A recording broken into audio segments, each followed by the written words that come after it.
Good morning everyone, guten tag, bonjour from wherever you're from, and welcome in to what is such a nice car for today's video. This is the 2020 Porsche Cayenne Turbo Coupe, and I'm just completely blown away by it from my very first couple of kilometers, 150 kilometers so far I've done in this car. Picked it up directly this morning from Porsche Switzerland, drove it directly to a small local mountain pass. Well, obviously I'm going to get my first driving experience today and share that with you all, but first impressions and feeling, well, looks especially. I love the back end of this car.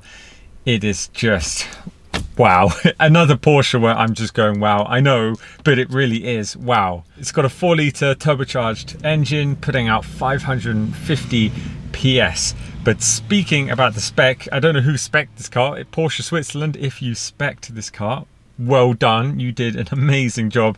It is just stunning. Let's jump back outside and have a quick walk around because yeah, I need to look at this again, and so do you guys. Yes, yes, yes. This is a big yes for me so far, this car, especially from the looks. I have just instantly fallen in love with the rear end of this car. It is so good looking, and I am loving the love orange. I'm a huge fan of the love orange. I actually always said if or when I will eventually buy a GT3 RS, it would be in one of two colors. It would be in love orange like this, or it would be completely blacked out, but this is making me totally fall in love with the love orange again. It's got the 22-inch Porsche GT design wheels and huge brakes. They are massive. I love these wheels. Honestly, for me, they are some of the best looking Porsche wheels I think I've ever seen. And at the top we have a complete carbon roof. Looks, yeah, well, extremely cool. Speaking of carbon, got a bit more down here. The rear diffuser, all in carbon. Not sure how well you can see that, but in person looks absolutely beautiful. Love the lights, and of course the light bar on the Porsches always look fantastic. We've got the soft close on the door, which I just love these days. If I had to choose a least favorite part, I guess I would choose the front. It does look good, I think it really does, but doesn't match the really good looks of the rear, I think. I guess a little bit soft compared to the rear, but as we can all see here, it still looks incredible. And something I'm loving, which I think all of you guys are going to like as well, is the seats in this classic look. I mean, how cool does that look? Especially in a car like this. I love the contrast. Just a little classic Porsche touch in a modern car. Super cool. It does also have an active wing, which I haven't seen up yet, so let's quickly put that up. You can do that manually by a button here. I guess just touching it once. Yep, as you can see on the display going up. Let's have a look. Not sure about that. Does look a bit funny. For me, definitely looks better with the wing down, but obviously this is not just for looks. This really does its job at a high speed, keeping the car more planted.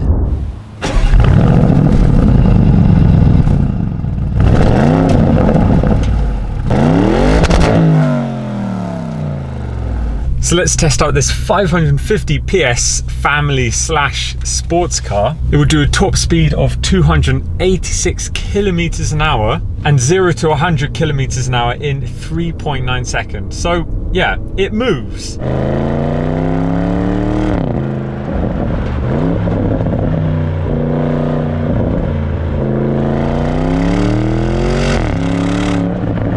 I would say let's jump straight into it and try the launch control.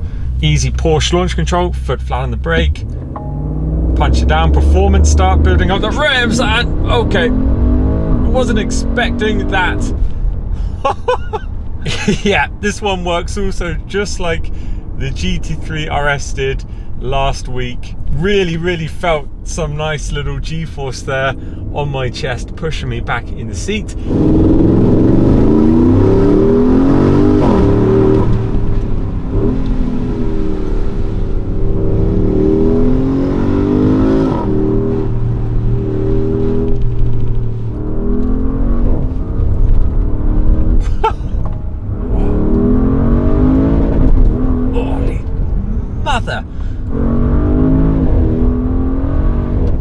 I mean, bearing in mind the weight and size of this, you know, it's not GT3 fast, but it is quick.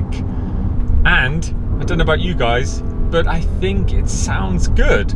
Inside, you get some nice engine sound, not massive, but bearing in mind it is a luxury SUV, it's not a GT3.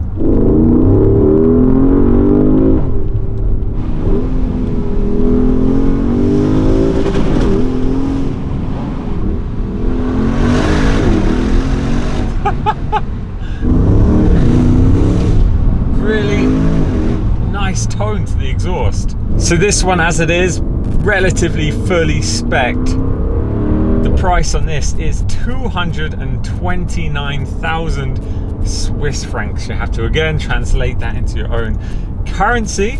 It is, yes, that is big money. But this is again one of those cars that you can just do everything with, like the Panamera. Definitely a hard choice if you're looking for a big practical car. Would you take this or a Panamera? A friend of mine actually recently asked my question. He ended up buying one of these instead because he liked the high seating, and I guess that's the main reason obviously you would buy this over the Panamera, is if you like sitting high and having that better vision. I, however, prefer sitting low. I like that sports car feeling, which is why I think I would take the Panamera over this, but very, very hard choice.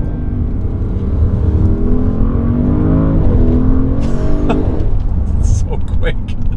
And obviously it always just feels more strange going that fast in such a big car like this. So being the coupe version with a slanted back, that's not for everyone. There is a lot of people that don't like these coupe SUVs, these sporty SUVs, or as a friend of mine said to me who actually brought one of these, he thinks it looks a bit chavvy. And if you don't know what chavvy means, then well, you need to go and Google it.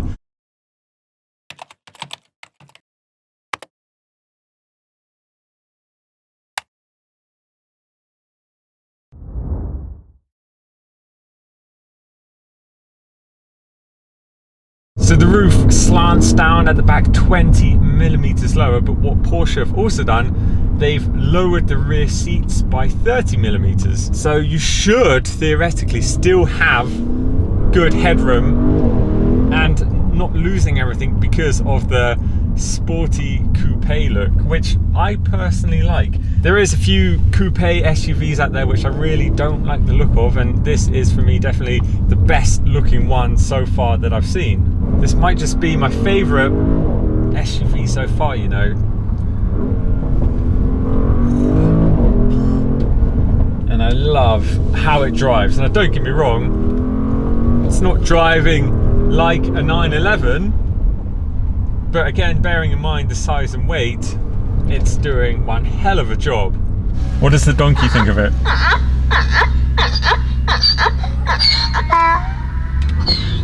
I guess that means he doesn't like it. Sorry, donkey.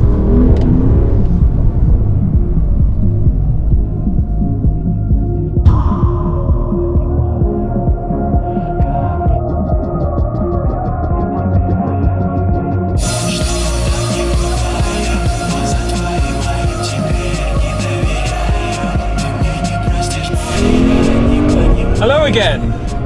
Welcome back to my very sadly last day with the new Cayenne Turbo Coupe. I'm literally 10 minutes away now from giving the car back, and I actually ran out of time to finish the video the other day, but that's also fine because what it allowed me to do is drive the car for a couple of days and then give, yeah, my kind of honest feedback on the last day with the car. And I'm still, as you can see, having a lot of fun. The way it corners for an SUV is incredible. It's definitely in my top 3 SUVs that I've ever driven. But now, after driving it for 4 days, if I wanted a bigger car, if I had to choose between this or the Panamera, I would definitely choose the Panamera. I really just love that low down position in the car, and the fact you still have the space in the car, and it also sounds and looks better. I think the Panamera is one of my favorite kind of one car garage cars. If I could only have one car, then it may very well be. The Panamera, yep, overtaking not a problem. The interior in this though is a big win for me. That's where it definitely beats, I think, yeah, all of the other SUVs. The luxury SUV market, I'm not saying it's the best one I've driven or the most fun that I've driven. It's at the top, definitely top 3, but the interior is definitely a win. Porsche interiors are next level. I can't tell you one thing that doesn't feel nice in here. Alcantara everywhere, even on the sun visor, which makes a big difference to me. I just love details, and that's exactly what this interior has. Not the quickest gearbox in the world, I will say that, but it does a really good job, and it is an SUV that can do this. Madness. Thanks so much for watching. Hope you enjoyed the video of my first experience in the new Cayenne Turbo. If you have any questions about the car, you're thinking about buying one, whatever the case, feel free to ask below. But for me, it is ciao for now.